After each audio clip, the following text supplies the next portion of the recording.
So, NBA playoffs. We are in the conference finals. Before we talk about conference finals, we're already a game into each one. Recap of the second rounds from each conference. So we'll start in the East.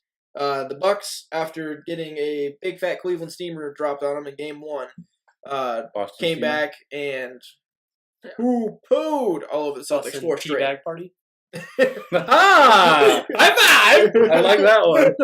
Boston Teabag Party in Game 1. Yo, you're gonna call that. That's the name of the segment right now. Boston Teabag Party.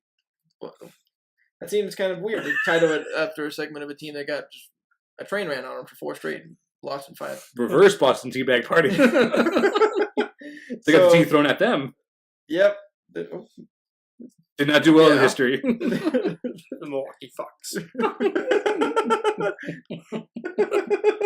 The Milwaukee Fucks. Celtics are bleeding out their asshole. Number 3. That's when number 3 comes into play. Got antler shoved up there. Rectal bleeding. Jesus Christ. Good old antler fuck. Not that I fear the deer, fear the smear on your shorts. What the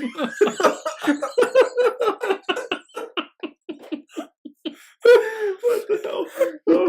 So the Bucks take care of the Celtics. Too much shit talk in this episode. We're doing a little too much. We're not just talking about the Knicks. So the Bucks handle the Celtics easily in 5. They move on.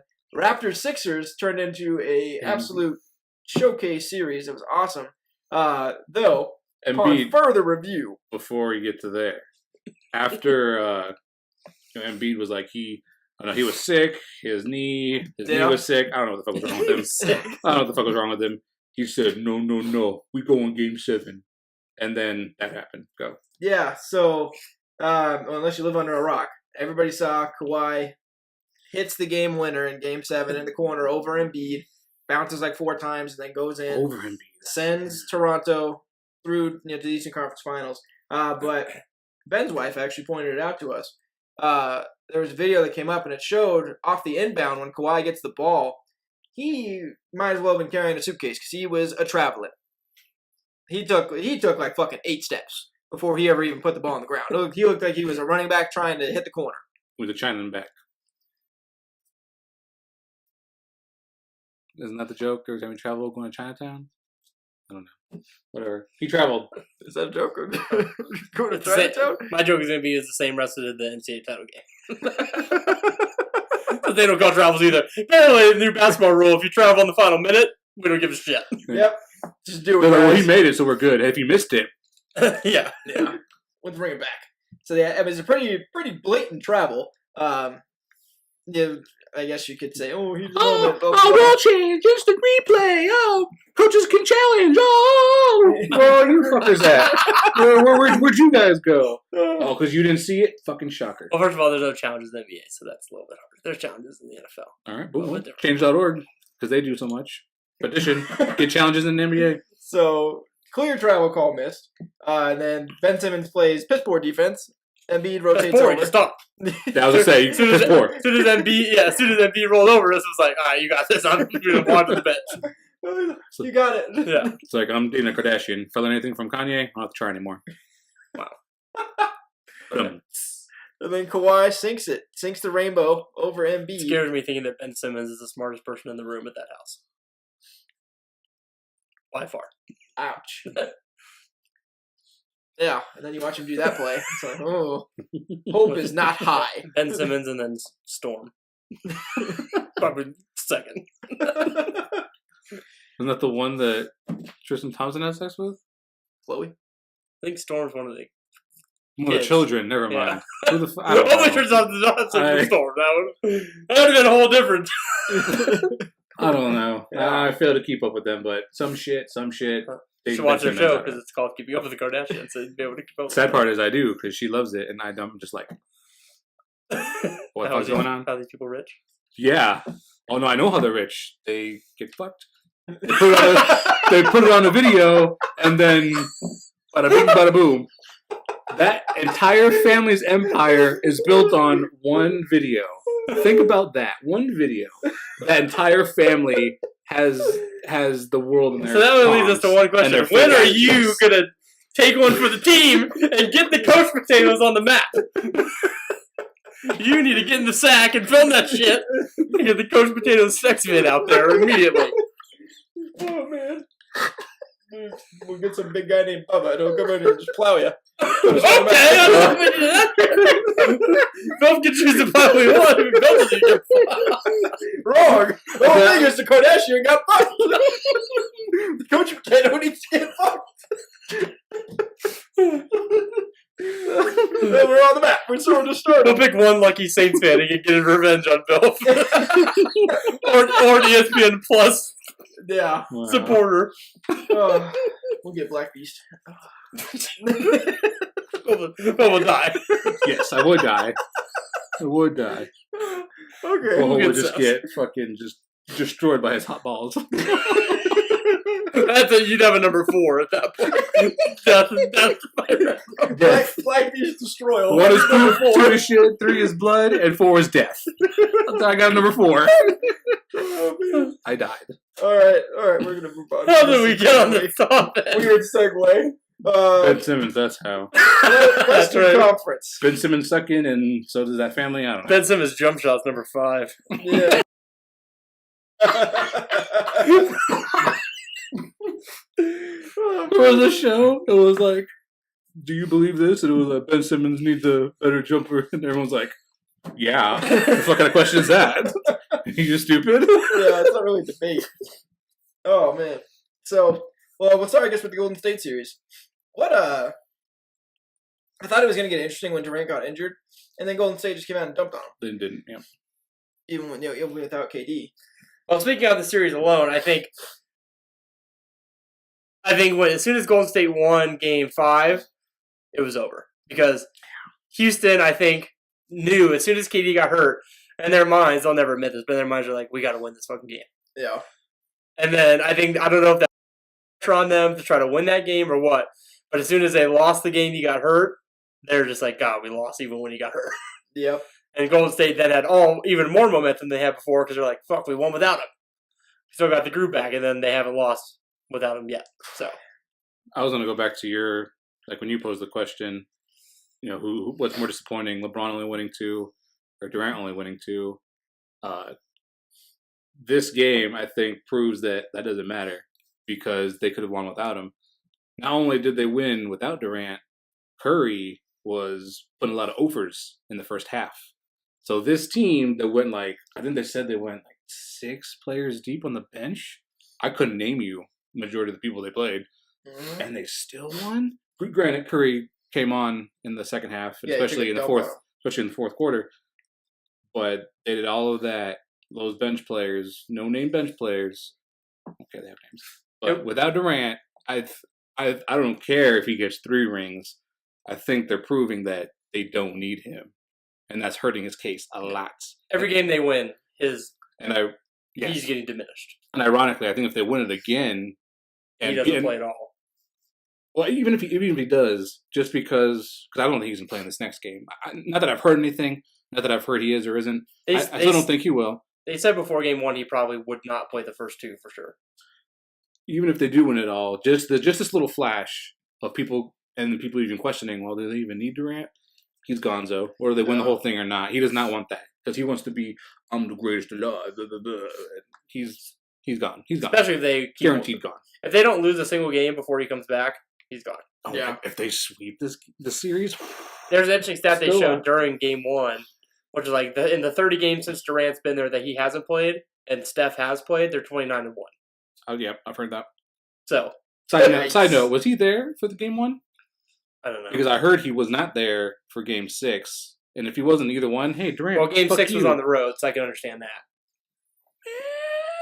There's a chance it could be the last one.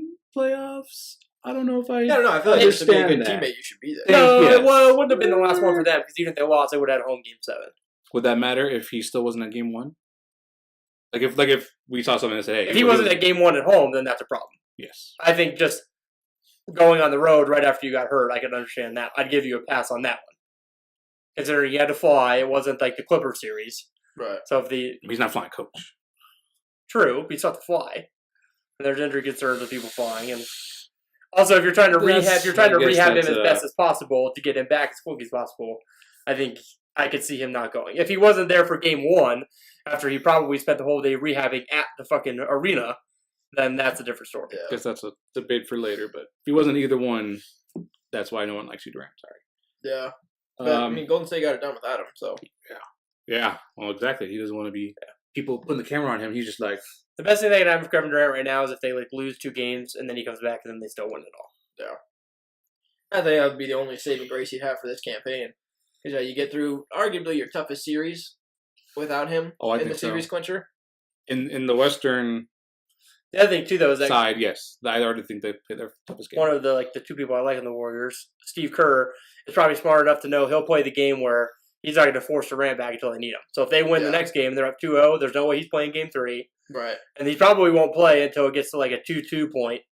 Because if you're up 3-0 or 3-1, you're not playing him. Yeah. Because I think Golden State can go 1-1 when they go on the road. Yeah. Honestly, quite possibly they could go 2-0, but 1-1, I think. I don't think Durant plays until the series gets, and they either have to be down 1-2. Yeah. With the game 4 in Portland, or there has to be a 2-2. Yeah. Or a 3-2. I don't think he's playing until Portland gets 2 wins. I agree. So. Don't ever. Sorry. Yeah, probably not. You love Durant. But speaking of Portland, they had another great series with Denver. They went 7, and that was a nail biter too in Game 7. That one was coming down to the wire as well. And I didn't necessarily have a preference as far as who came out this one. I kind of like both teams. I like Jokic. He's a beast. I like Damian Lillard a lot too, though, especially for the way he sent out OKC in the first round. But yeah, Portland gets it done. McCollum came to play. Portland's getting a lot of support from their role player guys. Rodney Hood, Murray, Cantor. Yeah, it's those guys are starting to play. Oh, you're talking about Portland? Yeah. Oh, fuck, I just named you Nuggets people. Never mind. Yeah. But Cantor, Al-Farouq Aminu, Rodney Hood, all those guys are coming to play. And I mean, they need it. It's deep playoff time, and you got to have everybody coming out. It can't just be McCollum and Lillard dropping 40 a game for you. Yeah. You got to get some support. So I think that's exactly the opposite that happened with the Nuggets and why they lost. That last series when it was going back and forth, it wasn't nailed back like you just said. Fucking nobody but Jokic wanted the ball or to shoot it. It was almost comical. He would pass it, they'll give it back to him. And he would pass it, they give it right back to him. And I get the offense runs through him. He's that good of a big man and a ball handler. But one of you's got to step up. Yeah. He's at that point. He had already done his part. I know there's that debate to be a superstar. You need to be the one to close it out.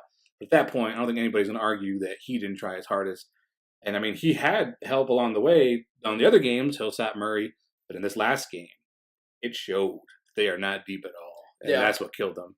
For sure. But it's that's what you want from your superstar, though, is at least in my eyes, you'd want him to recognize I can draw 2 or 3 to me, kick it back out, for an open 3 or at least a long 2, to get a much cleaner shot than what I can get. Especially with a guy like Jokic who's 7 feet tall and can tower over everybody, basically make an unimpeded pass to whoever he wants. Why not utilize him, dunk it down low, and then kick it back out for an open shot? But yeah, none of their perimeter guys wanted to do anything with it. Yeah. He's going Jackie Moon style. He's like, nope, don't get it back. Just give the ball right back to him. Yeah. So, and like I said, some of those guys stepped up in the previous game. Hillsap had a monster game. Murray was having monster games. Yeah, Murray was lighting it up. That last game, though. Wasn't there. Jokic was the one they were leaning on, and he was like, well, there's 5 guys got on me, guys. What are we doing? His back was hurting from carrying him all series. So, pretty much.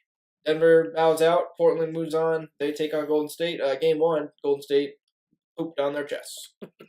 And that was a. Oh my god. That one wasn't even close. It wasn't. And what's scary is they don't have a true big man. They have Iguodala, but he's not a center. They have Bogut. Yeah, but he wasn't starting. Yeah, and he's not good. But well, there you go. You didn't say they had a good true center. You just said, or starting. You just said they didn't have. True. They have Andrew Bogut. Fair enough. But because Damon before it actually benefited them though because they were just putting Cantor in the pick and rolls. He's slower than molasses, and that's why Curry had 9 uncontested threes. Yeah. Well, you know what? You say that as a exaggeration. I think it was actually 7. He had a shit ton of uncontested threes. He was 7 for 9. That's why I said that. He had 9 uncontested. Oh, he made 7. He made 7. He shot 9. There you go. There you go. It was like the most uncontested threes he's made in his career. That's hilarious. Yeah, I feel like that is a terrible strategy for arguably the best pure shooter of all time, and you have 9 uncontested threes to shoot. That is a losing strategy. Yeah, Cantor needs to be like on Draymond or someone. Somebody who on the offensive end does jack shit. Yeah. That's where you're guarding Cantor. So I don't care who it is. I was always funny. Lillard said that the Warriors match up better with them than the Nuggets because they don't have any big men. It's like, that's cool. Are you going to guard the point guards? Yeah. Like, I'm glad they don't have any big men. You're going to guard the other players? Yeah. The problem with the Trailblazers is that when they played the Nuggets, if Lillard had an off night, McCollum had a good night. Like in the Game 7, McCollum basically led them in Game 7. The problem when you play the Warriors is that whoever Clay's guarding is not going to have a good night. Yeah. So whoever Steph is guarding needs to have a good night. And if that person's off, they're not going to win a game. Yeah. It was funny. We were talking about it last week, even though you guys didn't get to see it. But you had brought it up the week before of what a fucking liability Steph is on defense. And God, was that on display in the Houston series. Like Chris Paul was just having a field day with him. Him and Harden would just like run a pick and roll to get him to switch onto whoever had the ball. And then it was just an easy roasting for an easy basket every time. It's like, God, Steph, you are worthless on defense. That's why the Warriors are so good, because on offense they have Clay and Steph, who are too hard to guard. And then on defense they have Draymond and Clay, who can guard your 2 best guys most of the time. That's why I think Clay is the most underrated player in the league. In the playoffs, Mr. Iggy shows up. Yeah, he's phenomenal. For both sides also. Yeah. Livingston's solid too. Yeah. So. Imagine if they had Boogie. From the Trailblazers, I'm going with the center? just hack at Iggy because he shoots like 40% from the free throw line. So. You got to do something to change up the. They got to slow down the Warriors' offense because they just try and run and gun with them. And I know Lillard likes to shoot it from midcourt all the time, and he actually shoots it at a pretty decent percentage. But if you try and get in a run and gun, like we're just gonna go trade for trade, shooting from 3 against the Warriors, you're gonna lose handedly. It'll probably never happen because I think the owner's already said he doesn't want Clay or Steph ever to leave. But I wish I could see Clay play on another team, like just where he's the best guy on the team, just like one time. Yeah. Because I think he's so underappreciated because he's probably, I would say, the only person in the league who's top 5 on defense and a top 5 shooter. Yeah, I'd agree with that. Maybe Kawhi. I just don't know if I put Kawhi top 5 shooter. Kawhi's definitely top 5 defender. Oh, absolutely. Just when you think of pure shooting. So, like, Clay, after Kawhi for offensive defense, Clay has got to be number 2. Yeah. Because LeBron is good on defense when he wants to play it. Clay always plays defense good. Right. Heavy emphasis on the wants to play it. Because Yeah. there's a shit ton of memes where LeBron's just like... Yeah. Well, the thing with LeBron is, like, he's known for his shot blocking. But, like, Clay will go out on the best ball handler and lock him down while he's out there. LeBron enjoys his chase down blocks because he knows their highlights. Yeah, exactly. LeBron doesn't always play phenomenal man-to-man defense. Exactly. Clay plays phenomenal man-to-man defense every time and then runs down the floor to hit 4 threes in your face in a row. Yeah. Yeah, I would probably say Clay is the best, is number 1, and as far as those kind of like dual threat guys. Personally, like Kawhi, he has more of a drive game, but Clay can pretty much do whatever you want on offense. No. Yeah, Kawhi's probably more physical. Yeah, but I mean he's a little bigger, but ultimately a little bit more than a little bigger. It's pretty good. But so, I agree with you. Clay is incredibly underappreciated. Yeah. So we shall see. I think. Do we really think Portland has a chance in this series? No. I think if they win 2, I'll be shocked. Yeah. That's a no. I'm in the same boat. What do we think is going to happen in the East? I know you're with your boy Giannis. I've been pretty vocal MVP. From the start that I MVP. think Toronto will come out of the East and ultimately win the title. Though, after they blew their lead today, and the Bucks came back and got the win. They did. I honestly can't speak much to it because we were doing this. Yeah. But the Bucks won. I think it's just going to be whoever shows up on the bench because you have Giannis, Kawhi, and you got Middleton and Lowry. It's the bench that has to step up. We know that those 4 are going to get their points, going to get their touches. So it's going to be on Bledsoe and Lopez, and then who's on the other side? Gasol. What I always forget how to say his name. Siakam? Yeah. I think that's how you say it. Yeah. It's all depending on the bench. Not the bench, but outside the 4 All-Stars, it's going to come down to the bench. What do you think? Who's coming out of the East? Oh, Bucks. I don't know. I don't really care. I just want whoever comes out to beat the Warriors.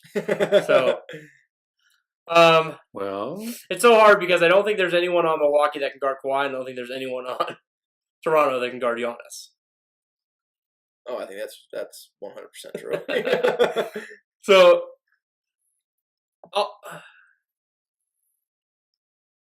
I think Bucks are already up 1-0. Just do it. Yeah, I think Toronto's going to win. Okay, you didn't do it. But I wonder if I think Milwaukee. So I think Toronto's going to win the series, but I think Milwaukee is the harder matchup for Golden State. That's what I was saying. Especially if I Durant, think they're deeper than. Especially if Toronto. Durant plays, because Durant plays decent defense because he's so lengthy. Yeah. So like him on Kawhi, it's a whole different story if Durant doesn't play. Because Kawhi on Draymond's good on defense, but Kawhi's going to light his ass up. Come finals, And Kawhi's going to guard Clay Yeah. to the best of his ability, and then you just hope you live with whatever Steph does. So far, it's worked for them. So that's fine. Giannis, though, the Warriors have no one that's going to touch him. Iggy's going to guard him, but he's not going to do much. Yeah. No. It doesn't matter who. Because Golden as State good as goes Clay down. is, Clay cannot guard Giannis. No. Way too big of a mismatch. So Clay will probably guard Middleton. Well, I was going to who's the say, next best player. yeah, if Clay guards Giannis for some reason, you got Middleton out there with Curry. No. So Yeah. it'll be.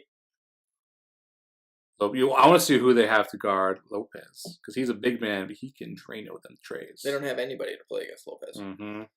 The That's problem, my The point. Warriors have no big guy. the problem is that the Warriors are also going to exploit you, where they'll say, okay, we'll give up Giannis's twos, or we're going to play small and put Giannis and Brook Lopez in pick and rolls all day long and just start draining down open threes. Yeah. So there's no way the Bucks are going to be able to play Lopez and Giannis together against They Golden will. State. Because you're going to have Middleton and Bledsoe to guard the Splash Brothers. And then, well, fuck, you have Durant. Yeah, but the problem is it's the NBA where you play man-to-man and you switch everything. Yeah. So they'll just run a pick and roll, and then you got Brook Lopez on Steph, and you Yeah. might as well just pack your bags. He's going to fall over. Pack your bags, go to Airline Kauai and travel to somewhere. All right. So I'm going Toronto Warriors. I just hope I'm rooting for the East. Yeah. Well, I'm rooting for if I had to pick a team, I'd root for the Trailblazers only because I like CJ McCollum and Dame both came from small schools. They're the silent superstars. They're fine where they're at. They let their game do the talking. So if I had to pick a team, I'd pick them. I just don't think they have a chance. So I'm rooting for What was the team Dame? for the East. Weber State. Where was McCollum from? Lehigh. Lehigh. That's right. That's right. Hmm. Small school love. He's like the only player ever drafted at Lehigh. Oh! So Wow. Well, good luck, We shall Blazers, see. but it's going to be Golden State. Yeah. All right. That wraps it up for us. We'll see you guys next week.